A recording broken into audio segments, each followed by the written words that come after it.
Hello again, everyone. This is Bill Warner. We're in the evaluation step here in week 4, and this is part 1 of 2 parts for this module.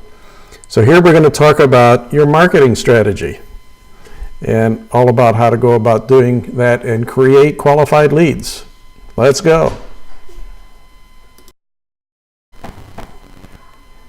The significance of step 4 here, evaluation, is actually the completion of your business plan. Once you get through all of the work items at this step, you should be able to finish a business plan, and that would be your major accomplishment leading up to the eventual launch of your business.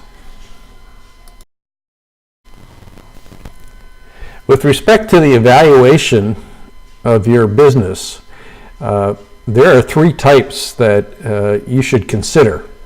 And they're not exclusive of one another. You can actually do all 3 of these, and perhaps should. We've talked about prototyping back in creation. It's at the very early development of your product. We showed you several methods with which you can do that, but basically proving the concept before a product actually is completed. But if it's a service business, we showed you that you could actually go through and define your whole service and start executing it at that stage. So it depends on if you're a product business or a service business. But the second form of evaluation is field testing. When you have completed your product and it is sufficient, say beyond an MVP, like we talked about in step 3, but nearly completed development, and you can actually convince real customers to use it. You may not charge them any money for it because you really aren't ready to launch, but you want some early testing with real customers to flesh out the workings of the product. So that's field testing, and you can create a plan for that. The more formal form of evaluation prior to the launch of your business is beta testing. It's actually working with a completed product, and all of the support structure is already built prior to the launch of your business, but you want to check out not only the product, but all of the surrounding support and supply chain and marketing and sales partners prior to general availability of your product. So you're actually testing your product, and you're testing the support system, and customers are probably paying you for this. But you're going to give them probably some special consideration on price, given that they're the very earliest customers. So there's 3 forms of evaluation. So for each of the evaluation types that we just went through, you should now create a plan for each of them, for the ones that you're going to deploy. So you first describe the objectives of the evaluation and some metrics that you want to achieve in terms of use of the functionality and quality of the product. You're going to make sure that you've documented so you can communicate to those people you're testing with what the product and service is capable of, letting them know what the development status is, and you will then target specific customers that are relevant to your market, and of course have the problem that you believe you're going to solve, and create a process for the evaluation. And in so doing, what you expect the results to be. Create a plan for the feedback from the customer and their use of your product. Define what success looks like and what the criteria is for success, and lay out a schedule for the actual performance of the field test or beta test, whatever it might be. So create a plan for this. Okay, that's it for the various forms of evaluation. Now we're going to move on to marketing. And despite what marketing experts might tell you, I'm of the viewpoint that the main purpose of marketing is to find qualified sales leads. That's it. If the result of your marketing program isn't that you've got a lead to sell to, then you got to relook at your marketing plan to get qualified sales leads that you can sell to. So pay attention. We're going to go through how we're going to go get some qualified leads. So in developing your marketing strategy and documenting it, there are the obvious challenges that face you in creating a good one. You certainly have got to understand the marketplace, and we've been through that all the way back to step 2. But you got to really remind yourself what the buyer's preferences are. Remind yourself that you're actually solving a problem that they have or a need that the buyer has, and that you're solving it. And in so doing, you've got to be better than anyone else. So there's got to be strong differentiation in what it is that you're providing in your product or service. So you got to have this customer-centric value proposition all focused on the buyer, and figure out how to create awareness on the part of this buyer that you exist. So you got to figure out how to reach them. That's what marketing is all about. So a good marketing strategy has got to certainly lead with what the product and services is, and well described. You've got to have the marketing messages and the proper positioning of you versus your competitors, and where you fit in the industry. You got to be able to communicate those messages in various different ways. Your pricing has to be figured out, of course, and how your product is supported and how it's packaged, how the buyer can buy it, and have what we call marketing awareness programs to create interest on the part of your potential buyer. And you're going to have lots of them you're chasing.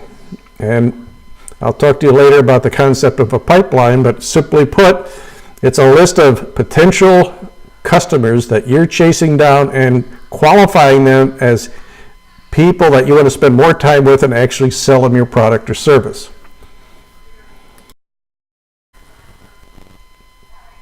Let me expand upon what we mean by marketing messages and positioning.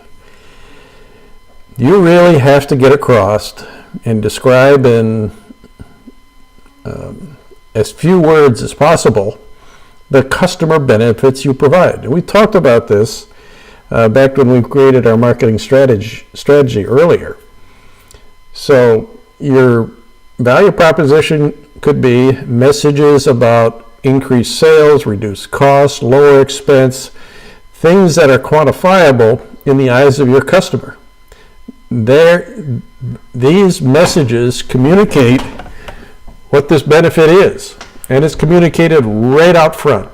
You'll read it on your website and any other marketing material that you have. It has to be put right out there in their face, clearly and concisely. As you get more and more into it and discussing a potential buyer's interest, you're going to find them asking about or inquiring about what the return on investment might be if they bought your product. So you have to have an answer to that. It's derived in the quantifiable value. You could probably calculate then, based upon the variables that they think go into the work that they're going to do with your product, how much it's going to cost them to implement it, how much it's costing them to buy it, and what kind of return that they're going to get via these benefits that you provide them over some period of time. And you want the return on investment to be only a few months, not years, just a few months, and that will make your product and service a whole lot easier to sell. So your value proposition has to be concise, compelling, and quantifiable.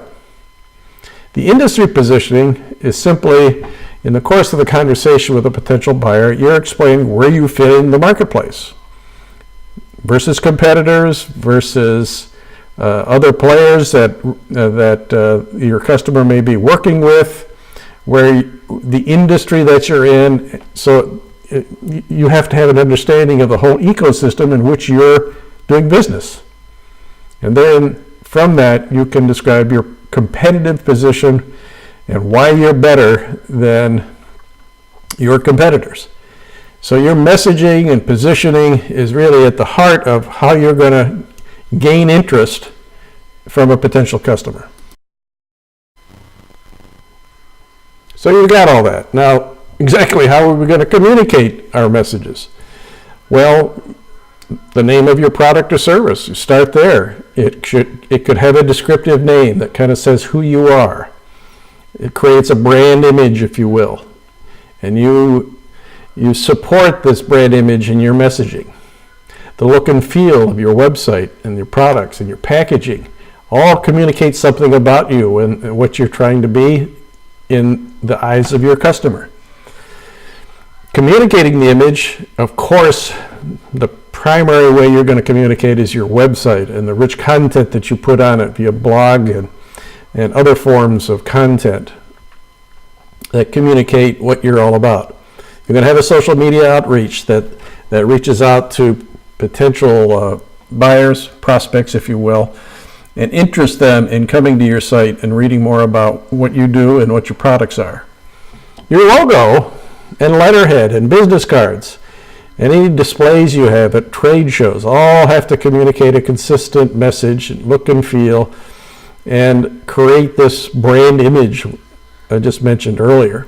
Of course, your brochures and your flyers and your data sheets support communicating your messages as well.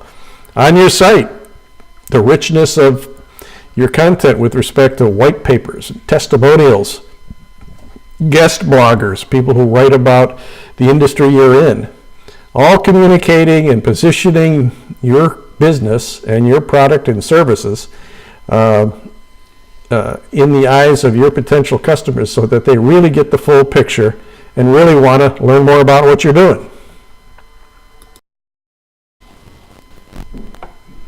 So of course you're going to have to figure out the price of your product. And there's various ways that you can do that. The most obvious one is simply determine a markup on your cost and expense, or an apportioned part of your expense towards the product itself, and mark up whatever the cost plus expense is by some multiple of 2 or 3 or maybe 4, and that becomes your price.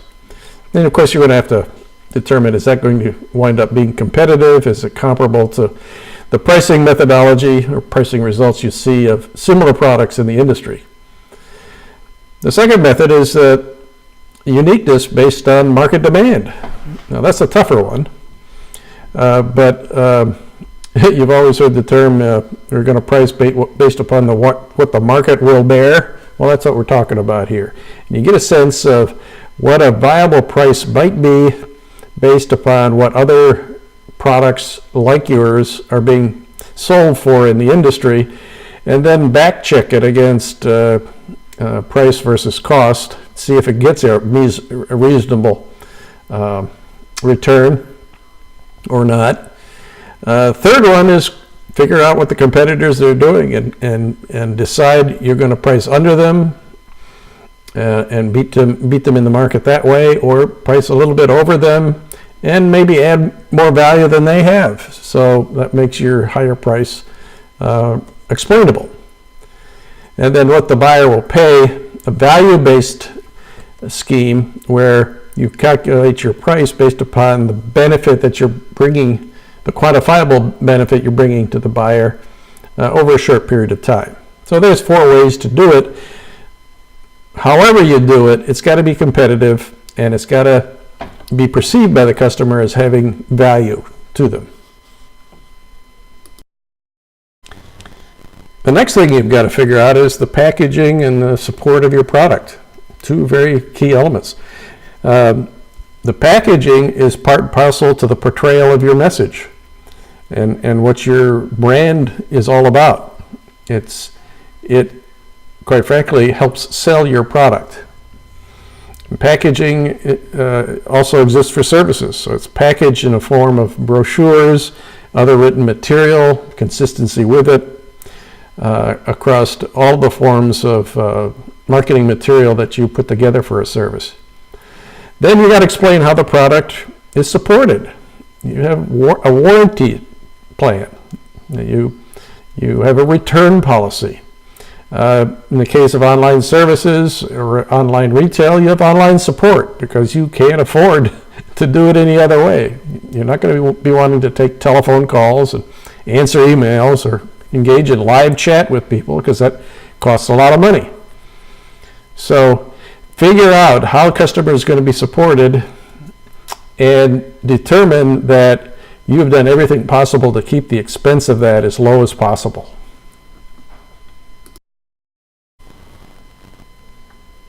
So once you've got that all together, you now have to decide what the right marketing awareness program is for you.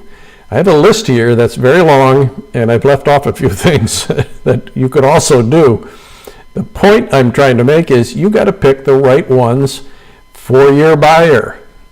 You determined earlier in this process how your buyer becomes aware of new products and services. Whatever that is, you select the marketing awareness programs, or the avenue by which you're going to reach them and make them aware that you exist and you can solve problems for them. So pick the ones that are right. But at the heart of it all, as I said earlier, is the website, and properly optimized, probably some social media marketing to create general awareness and buzz. But then on from there, you may decide that the right way to reach your buyer is online advertising, Google AdWords or Facebook ads or Instagram ads. All have their features that could be advantageous to you. Get smart on this subject. Email campaigns may be right. It's not a dead way of creating awareness. Could be made very personal and very effective through an email touch point.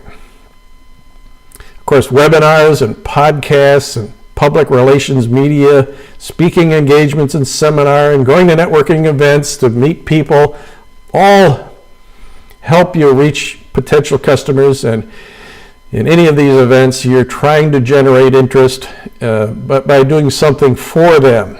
Trade shows is another great one, where you're an exhibitor or even an attendee. You're going to meet a lot of people, and everyone you meet, you're going to try to create awareness in what it is that you have. More formal advertising with print and television and the like are much more expensive, but for your market, they may be the appropriate one. Further down the list and wholly less effective are regular mail campaigns, which have a less than 1% chance of getting any response. Signage and kiosks, and telemarketing programs, and the famous cold call still exist today and could be an element of your awareness program. So going back to the top of the list, at the heart of it all is a well-designed, compelling website.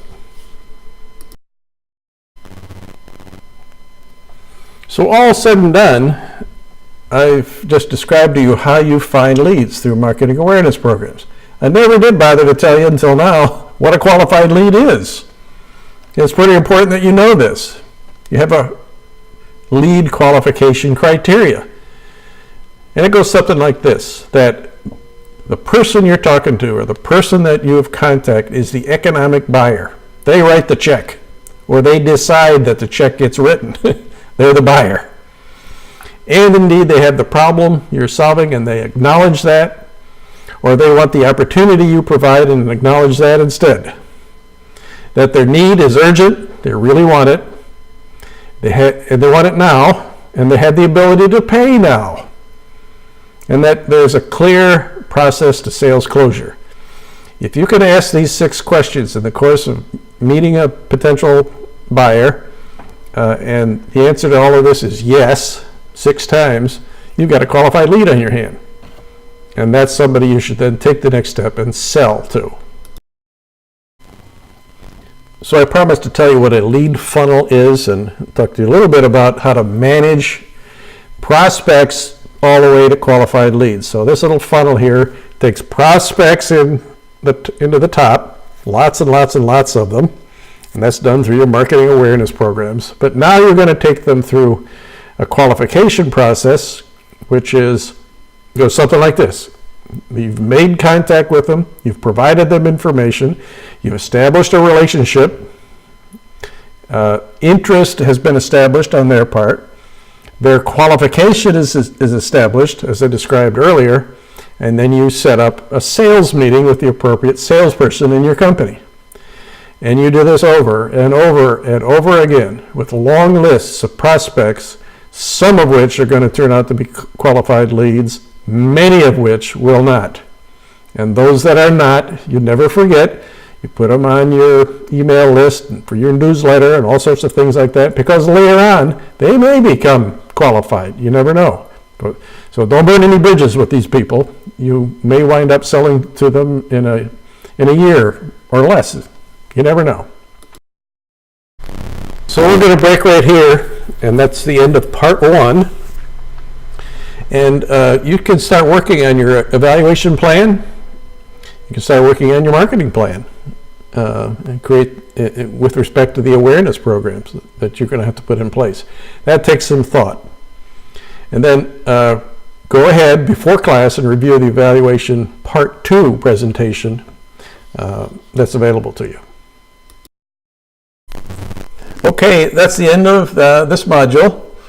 Now, if you have questions, go ahead and contact your instructor mentor. And your choices for doing that are, you can email your instructor at innovationcenter@faytech.edu. You can make a call at 910-678-8496. And you can schedule a meeting with your mentor in the virtual office on Blackboard. You can also post a question on Question for My Mentor discussion forum and have others participating in the answer to the question. It's a good way of sharing information amongst participants. But please note that you should not post a question that is divulging confidential information that would open up that confidential information to others to read. So be forewarned there. So that's it. Get your homework done. Look forward to talking to you in the next class.